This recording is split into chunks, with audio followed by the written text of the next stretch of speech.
Good morning, fellow Nigerians. Today, 15th of January, a very special and unique day in 2023, as it was 53 years ago, 40 days from today, Nigerians will be voting in an election that many regard as most crucial and an essential decision we have to make as a nation, and particularly for our children and youth. Given the sad state of our dear nation, alarming insecurity, unemployment, poverty, inflation, debt, hunger, disunity, hopelessness, and many other indices of a failing state. It is also 15th of January, 53 years ago, a very special red letter day for Nigeria, that the booming of guns and other paraphernalia of battle were formally silenced in a 30-month civil war in which millions of lives were regrettably lost and an unquantifiable number of properties destroyed.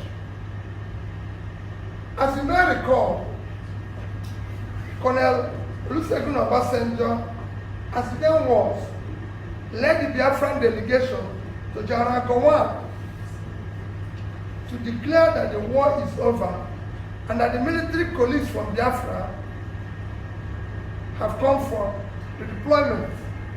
It is stated to keep Nigeria one is a task that must be done,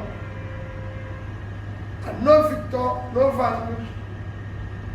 It is this task of keeping Nigeria one in spirit of no victor, no vanquish that has provided the platform of commitment of both mental and physical energy to the odious but noble task of building one strong, united, and indivisible Nigeria.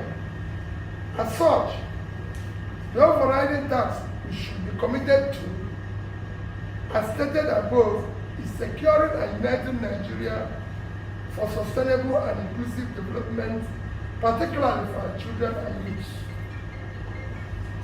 While we regret the immense losses for the war, we pray for repose of the souls of the departed and thank God it ended. We must all join hands with utmost sincerity and commitment to prevent any serious violence in Nigeria, let alone other civil war. Never again. The task of securing and uniting Nigeria should be our only option, and we all can agree that the leaders and people of different sections of Nigeria have done admirably well, particularly in the years immediately after the war. Within less than 10 years after the end of the Civil War, a committed personality from Biafra, Dr. Alex Ekweme, was number 2 man to the most patriotic, humble servant, Alhaji Shehu Shagari, who was number 1. May their souls continue to rest in peace. Our dear Shehu Shagari and Ekweme, both of blessed memory, became strong and veritable expression of the unity and togetherness engendered in a vibrant post-Nigeria. The Democratic League, with its unified symbolism, was glorious for Nigeria, and I deeply cherish such part of brotherhood and oneness established by Shagari and Ekweme, and truly believe it is the path of inclusiveness and togetherness as one Nigeria we should all follow today. Anyone who still harbors a different agenda, different from the realization of wholeness and unifying people-oriented development vision, is a terrible disservice to this generation and generations of Nigeria yet unborn. I cannot think of a valid reason except for deficit of sound socio-economic and political policies and programs that will unite and propel Nigeria forward. From what I know, the Southeast, the Igbo nation led by Ohaneze, has at every opportunity been unequivocal about its commitment to unity, oneness, integrity, and progress of Nigeria based on equity, justice, and inclusive society. And I, Mr. Peter Obi, a proud Nigerian of Igbo extraction, am mostly, truthfully, and wholly committed to the start of one united, secure, and progressive Nigeria. It's also worth calling a spade a spade. There are youths all over Nigeria who are frustrated because of injustice, poverty, lack of opportunities, employment, apparent exclusion. Such youths will seize upon and use anything or tool to express their frustration and anger.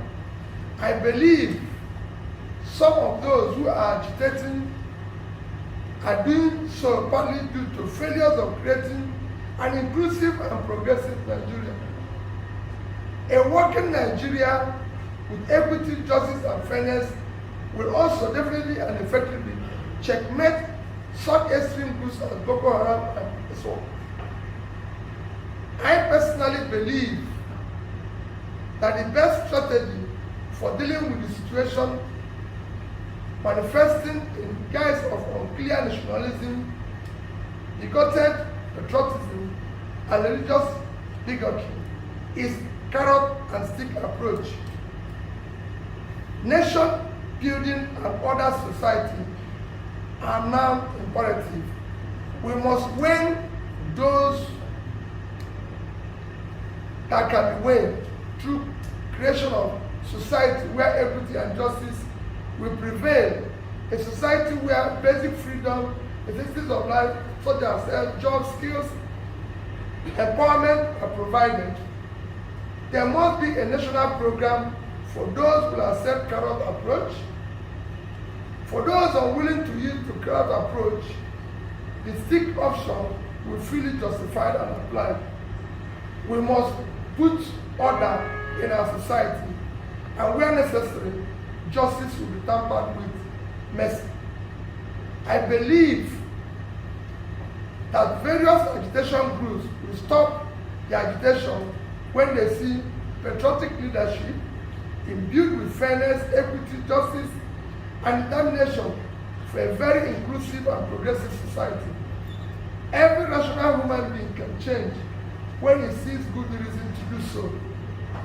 Such incentives requires right approach, effort, and time. It is unfair to use the misconduct or coercion of one or few persons in an ethnic group to stigmatize the entire group. It is wrong approach and should not be so. I have repeatedly said I will sit down and discuss with all agitators, believing that we must continue to talk and negotiate to achieve positive results. Today marks 53 years since the Civil War formally ended. Let us accept the war has truly ended. To try to continue to fight a civil war today, after 53 years, will be a great disservice to Nigeria and Nigerians, particularly for our heroes who diligently labored to secure and unite us. Let us rallying anthem be, though tribes and tongues differ, in brotherhood we stand.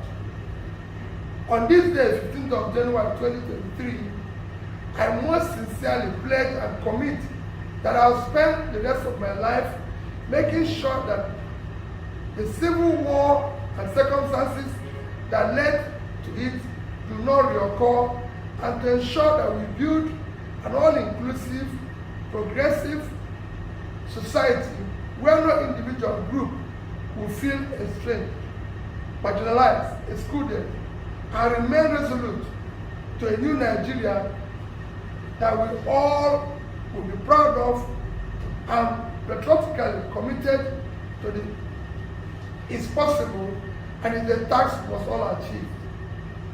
Today, 133 million Nigerians live in multidimensional poverty. 20 million children are out of school.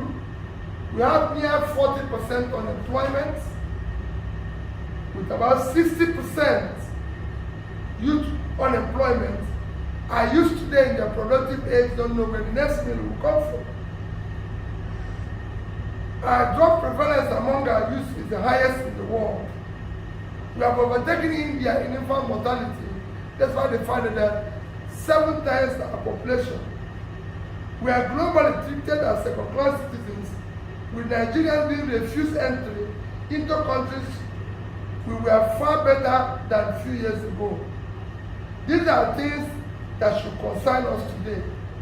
These are things I want us to come together as a family and a great nation to commence reversing, irrespective of our tribe and religion. That is the Nigeria for which I wish to be a team leader, where everybody will be included, no matter where they are from or their beliefs. There's a critical junction at times in which every nation must seize a moment to define or redefine its history. For Nigeria, the moment is now. Today marks 53 years of Nigerian reunification after the Civil War. A new year and a new Nigeria is possible. A nation bound in freedom, peace, unity, justice, and prosperity is realizable. Let us join hands in love and brotherhood to build a new Nigeria with God, our creation, and guiding our noble cause. God bless you all, and Federal Republic of Nigeria.